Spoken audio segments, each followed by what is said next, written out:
Agora são 10 horas 12 minutos. A Sabesp está completando um ano do processo de desestatização.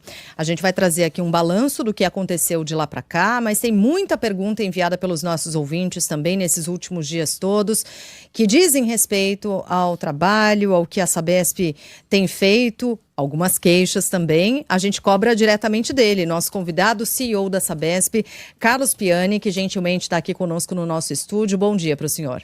Bom dia, Sheila. Vamos lá, a Sabesp apresentou nessa semana aqui um balanço desse um ano, os resultados até aqui. Quais são os principais pontos, as principais mudanças da empresa desde então? O processo de privatização trouxe inúmeras obrigações. A mais importante delas é a universalização do serviço, que é uma dívida com os consumidores que mais necessitam. E eu acho que a maior vitória nesse ano foi acelerar os investimentos para que a gente estivesse na cadência necessária para entregar essa universalização. Temos metas anuais para garantir que estamos no passo para alcançar isso em 2029. De forma preliminar, já batemos a meta de água, estamos 86% da meta de coleta de esgoto e em 50% da meta de tratamento. Então, estamos avançando. A Sabesp tem um mapeamento de quais são as áreas mais carentes de São Paulo? No quesito sim, coleta de esgoto? Sim, Megali. Temos esse mapeamento que está sendo aperfeiçoado. Uma inovação também da privatização. A Sabesp tinha uma obrigação de atender aqueles consumidores na área atendível. O que quer dizer isso? A Sabesp não tinha obrigação de atender consumidores na área rural, nem nas áreas informais fora da região metropolitana de São Paulo.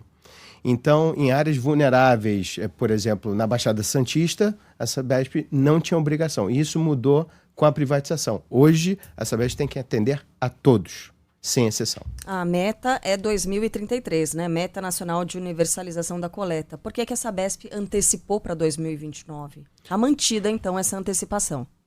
Essa antecipação ela é contratual, ela advém do processo de privatização e há multas pesadas se a Sabesp não alcançar esses indicadores até 2029. A Sabesp está anunciando um grande plano de investimentos, né? Utilizando até o slogan do JK, 50 anos em 5. Tem uma conta aí que meio traiçoeira, mas enfim, um investimento recorde em São Paulo. Esse investimento, que parte dele vai ser destinado à despoluição do Rio Pinheiros e do Rio Tietê? E qual que é a parte que cabe à Sabesp nesse processo de despoluição? Tá legal. Se me permite, eu vou tratar dessa conta traiçoeira. É uma matéria da Folha de hoje. Não, né? Tá ótimo. E eu li a matéria. Na prática, o regulador, a Sabesp não define preço. Quem define a tarifa é o governo. Era na época de estatal e continua sendo assim no período privado. E o regulador, ele estima o valor, o preço dos ativos da Sabesp. Então, ao longo dos seus 50 anos, a Sabesp investiu muito, que a valores de hoje, corrigidos, eles valem aproximadamente um pouco mais de 70 bilhões de reais. Então, se a Sabesp tivesse que montar uma nova empresa hoje, para ter o que ela tem, quanto custaria? 75 bilhões de reais. Então, a analogia que a gente fez para que o consumidor entendesse o desafio, o paulistano e o paulista entendesse o desafio nosso, é que em 5 anos teremos que investir aproximadamente o mesmo valor da nossa rede existente hoje. É um desafio muito grande, mas que a gente assumiu com bastante energia e entusiasmo para entregar. Em relação aos investimentos, esses investimentos são estimados em torno de 70 bilhões de reais. Os investimentos na rede eles são estimados em torno de 50 bilhões de reais. E o Integra Tietê, ele representa aproximadamente 70% disso, 35 bilhões de reais. Então, é uma contribuição muito grande, mas infelizmente a poluição nos corpos hídricos, eles não advêm só do esgoto. Ele vem do resíduo sólido, que não é coletado, que quando vem a chuva ele vai para os rios, das indústrias. Então, é estimado que aproximadamente 70% da contribuição da carga poluidora venha do esgoto não tratado, infelizmente. E a gente vai dar nossa contribuição para reduzir isso ao longo desses anos. O Tarcísio desafiou o senhor a nadar no... A gente tem um trechinho aí da fala do governador Tarcísio de Freitas, desafio para que o senhor nade no Rio Tietê a partir de 2029. Vamos ouvir. Quando a gente faz uma provocação para o Piani e diz, Piani, nós vamos nadar no Tietê. E ele diz, eu vou treinar Está posto o desafio. Nós estamos nos desafiando. E a gente está dizendo o seguinte: isso é possível. Ora, por que não seria? Quando o russo mandou um cachorro para o espaço, o Kennedy disse que antes do final da década ele mandaria o homem à Lua. Podia parecer impossível. E eles mandaram. O Piani, a gente é meio vacinado com essas promessas, com esses desafios, porque eu trabalhava na Rádio Jovem Pan no ano 2000. No ano 2000, o então governador Geraldo Alckmin foi lá, deu uma entrevista ao Joseval Peixoto e disse: Joseval, pode me cobrar. Daqui a 10 anos a gente vai estar pescando tilápia no Rio Tietê. Sei lá se era tilápia. Enfim, 25 anos se passaram e ninguém está pescando nada no Rio Tietê. O senhor acredita que em 2029, não nadar, mas a gente vai ter um rio decente em São Paulo? 2 rios decentes? Acredito que sim. E nosso desempenho ele é proporcional ao tamanho dos nossos sonhos. É isso que ele quis dizer, né? É lógico que é mais complexo do que aparenta, mas a gente está trabalhando para isso, para que a gente trate exatamente desse ceticismo que nós brasileiros temos. Então, não só eu, mas todo o grupo da Sabesp e seu grupo de fornecedores estamos trabalhando para que a gente reduza essa carga, o que nos compete, para que os rios estejam mais limpos. E se estiver limpo, eu vou tentar fazer isso, né? Mas eu acho que a direção é que a gente está trabalhando para fazer que isso aconteça de fato, né? Mais do que a metáfora de nadar, é que realmente a gente resolva esse problema de uma vez por todas, e que não seja mais uma promessa. E aqui o nosso compromisso, né, que a gente vai fazer isso em 29, podemos bater um novo papo e vamos acompanhando junto essa jornada, mas eu quero que prover rios limpos para São Paulo, e essa é uma dívida que nós temos e estamos trabalhando para cumpri-la. Uhum. Não, a gente pode falar de marginal? Vamos, de buracão da marginal? Claro. É importante, né? Uma situação que trouxe transtorno para os paulistanos, preocupação. Marginal do Rio Tietê, uma cratera que se abriu, a pista chegou a ser fechada. Foi consertada essa cratera, a pista foi liberada, mas cedeu de novo. Agora a gente não tem um prazo concreto para o fim dessa obra. Houve falha de avaliação, falha de planejamento? O que é que aconteceu e quando é que a situação vai estar solucionada, resolvida na marginal do Rio Tietê? Tá ótimo, Carla. Foi um problema grave o que aconteceu na marginal. O sistema de esgoto sanitário de São Paulo, ele tem redes, coletores e interceptores. O interceptor é como se fosse a nossa artéria, algo muito crítico para a nossa sobrevivência. Esse interceptor ele fica a 18 metros de profundidade e não tem redundância. E esse interceptor, ele sofreu... ele teve uma intercorrência antes que a gente achou que tinha sido resolvida. Mas esse problema foi mais grave. E a gente, até hoje, estamos investigando o que está acontecendo. O que passa por ali é em torno de 16% do esgoto que vai para Barueri, que trata quase 100% do esgoto de São Paulo. Então, o que a gente está fazendo? A gente demorou para chegar até lá, que são 18 metros de profundidade. Estamos construindo estruturas paralelas, porque não há uma redundância para uma artéria, para que a gente possa secar esse interceptor e corrigi-lo de uma forma segura, não só para o meio ambiente, mas também para os nossos funcionários, que vão ter que trabalhar 18 metros de profundidade. Então, infelizmente, eu ainda não tenho esse prazo para dar.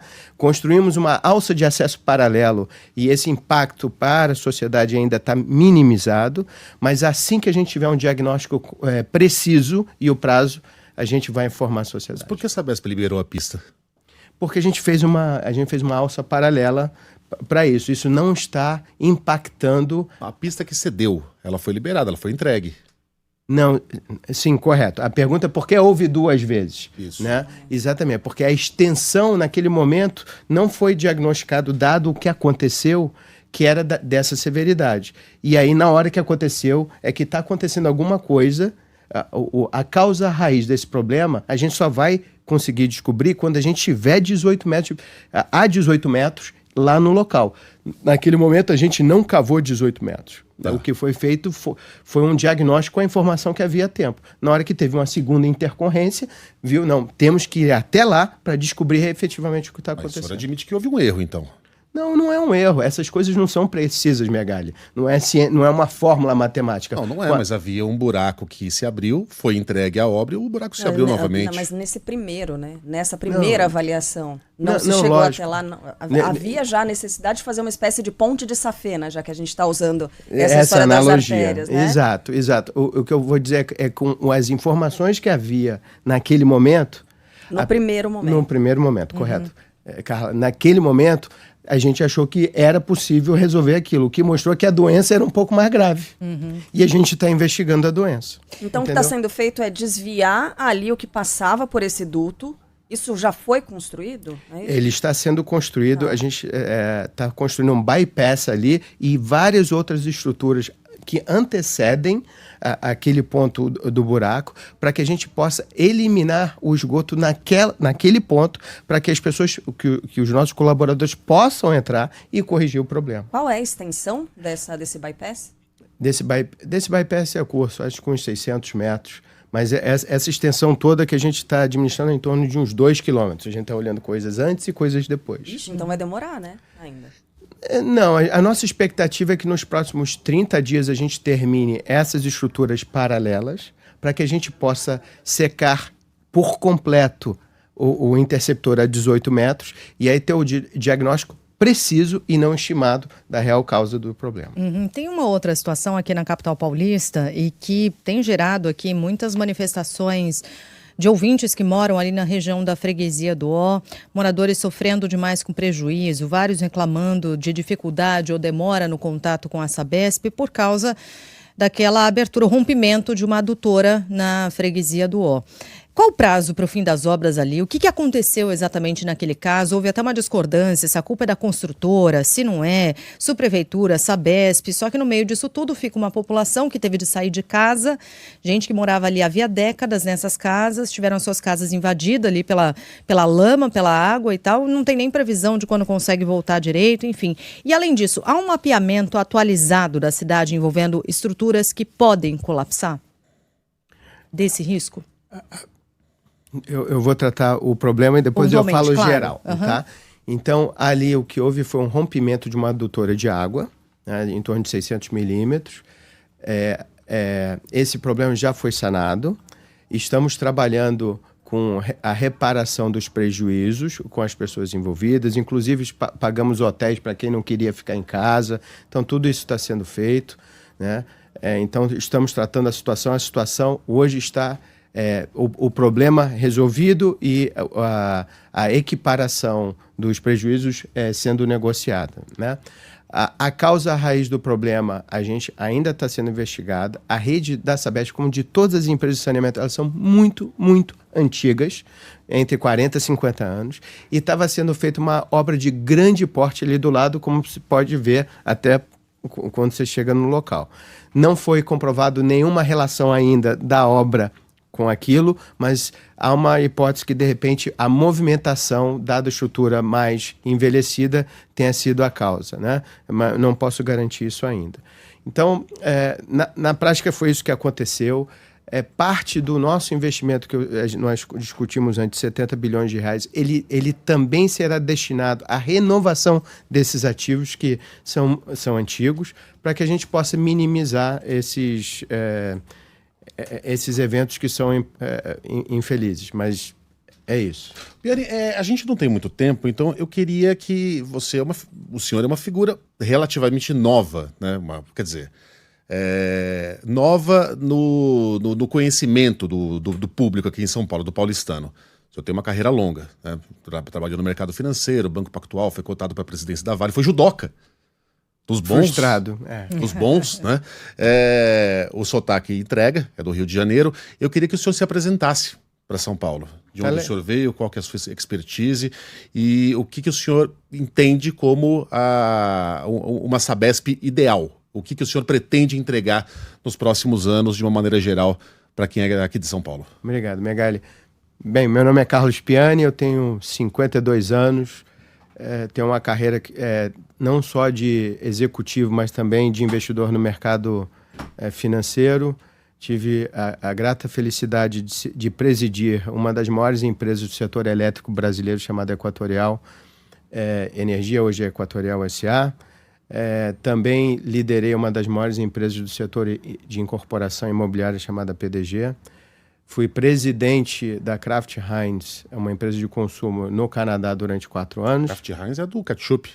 Exatamente. Tá. Né? Fui presidente durante 4 anos e depois, durante 1 ano, eu fui responsável pelo processo de planejamento estratégico e aquisições e fusões da companhia globalmente, baseado nos Estados Unidos. E com muito orgulho aceitei esse desafio. Comecei no dia 1º de outubro, então ainda não tenho 1 ano ainda com a Sabesp, de fazer essa transformação, né? Eu acho que a cobertura, no momento que a gente fala de tanta coisa ligada à tecnologia, né, o mundo se transformando, nós ainda temos uma carência de um serviço básico, que é o saneamento básico, que é uma vergonha, né? Então, eu acho que o que a população paulista e paulistana pode esperar é um compromisso da gente diminuir esse passivo e acreditar que a gente vai entregar isso. Então, essa é a minha maior missão, que eu assumi, e não sozinho, mas com todo o corpo da Sabesp. Acho que a Sabesp, durante muito tempo, o seu corpo busca isso, e agora a gente tem mais meios e mais liberdade de alcançar esse objetivo.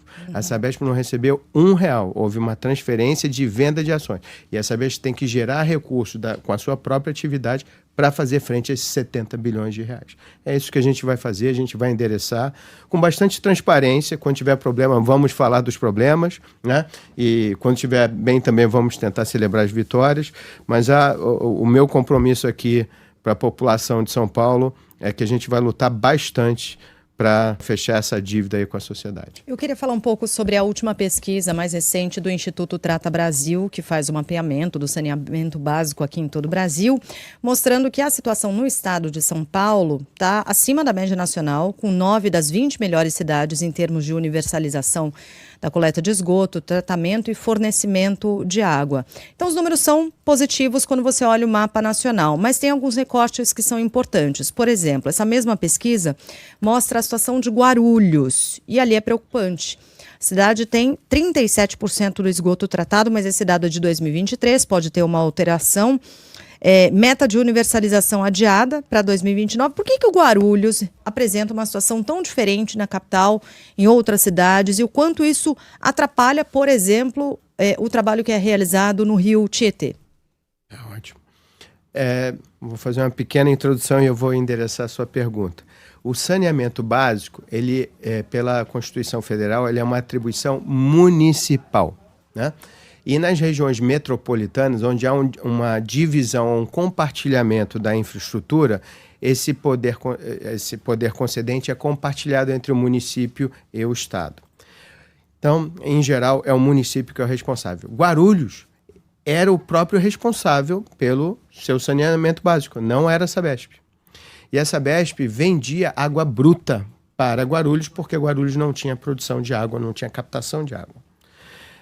Guarulhos não tinha capacidade de pagamento, essa história se desenrolou durante muitos anos. Em 2018, a Prefeitura de Guarulhos pagou parte dessa dívida transferindo o serviço de água para a Sabesp. Em 2019, pagou o resto da dívida transferindo o serviço de esgoto para a Sabesp.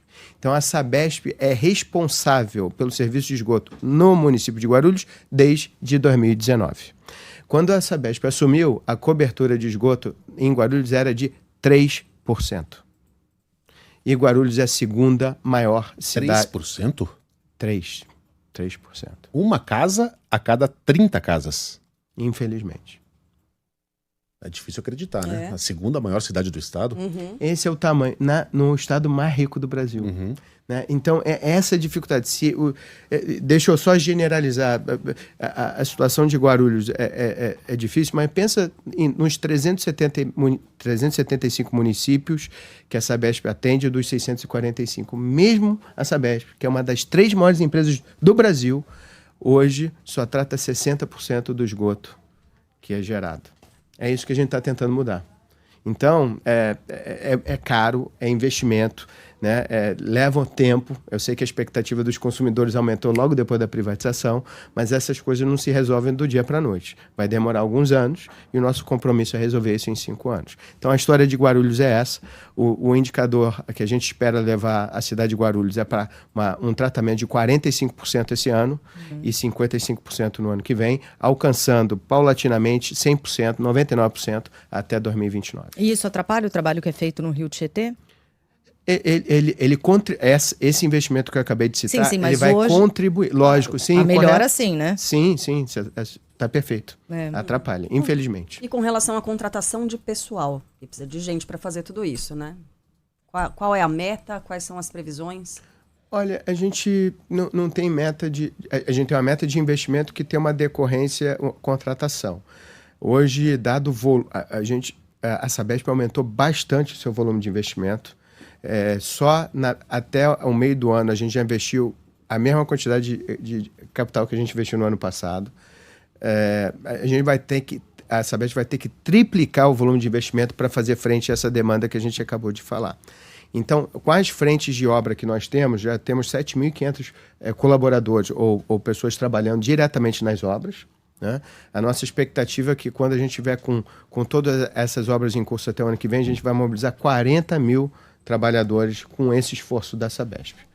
Né? Em relação, endereçando abertamente a própria Sabesp, a boa parte dos nossos colaboradores não escolheu ser privatizado. Ele fez concurso. Né? Então, a nossa estratégia tem sido oferecer um programa de demissão voluntária. Quem quiser ficar, pode ficar. Quem quiser ir embora, pode ir. Né? Então, livre escolha. Né? Então, fizemos isso. Aproximadamente 20% da população da Sabesp optou por aderir ao PDV e hoje a gente escalonou essa saída para proteger as funções críticas e não impactar nossa capacidade de execução, e essa redução na data de final de 30 de junho foi de uma redução de aproximadamente 10%. E tem reposição ainda não? Tem. Já contratamos umas 400 pessoas, temos 500 vagas em aberto na parte corporativa. E temos um processo aberto de contratação. Como a Sabesp era uma empresa de capital controlada pelo Estado, o último concurso público tinha sido há quase 10 anos. Então, ela não tinha essa iniciativa de contratação. E hoje isso está aberto. Essa é uma mudança relevante para a Sabesp. Por fim, a Sabesp pretende expandir a operação para outros estados? Está no plano? Sim, está no plano. Tudo no Sabebras? Não, acho que o nome Sabesp ele tem que ficar uma regra da privatização, mas mesmo assim apesar de toda a dificuldade de ser uma empresa de uma concessionária de serviço público que tem problemas diários que vocês relatam aqui muito bem todos os dias, a Sabesp tem uma percepção muito boa com a população do estado de São Paulo. Né? Mesmo que tivesse essa oportunidade, a gente não trocaria o nome. Mas a Sabesp hoje ela já é uma das 3 maiores empresas do mundo, por incrível que pareça. A gente pouca gente sabe. E na medida que a gente consegue endereçar esses desafios que não são pequenos, eu acho que a gente tem capacidade de ajudar outras regiões do Brasil a reduzir esse passivo e, quiçá, em outros lugares do mundo. Mas é uma intenção só? Ou algum tipo de estudo? Qual região, por exemplo? Tem interesse porque o marco regulatório que a gente falou há pouco leva todas as empresas a ter que lidar com esse desafio de investir muito mais do que eles têm investido historicamente. Essa é a razão da diferença do Trata Brasil, porque são empresas, em sua maioria, ainda públicas, o Estado está endividado, não tem capital para fazer a manutenção nem da rede antiga, quiçá aumentar a cobertura. Então, o que vai acontecer provavelmente é que a participação privada ela vai aumentar no setor. Não sei se um pouquinho ou muito. Dá um furo para a gente, Piane. Fala, em Minas Gerais, fala o nome do estado qualquer. Se Minas Gerais tomar alguma decisão, com certeza a gente vai olhar. A Copasa, que é a empresa de Minas, é uma excelente empresa que com certeza a gente teria interesse. Opa! Aí, ó, já conseguiu. Um breve spoiler. A Vespa interessada em Minas. É isso, pronto, já temos. Era isso. Agora a gente pode encerrar então, né? Podemos encerrar isso, não era uma questão de tempo, era só chegar nesse ponto. Carlos Piani, CEO da Sabesp, obrigada pela entrevista, a presença aqui no estúdio. Até uma próxima. Muito obrigado. Obrigada. 10h37.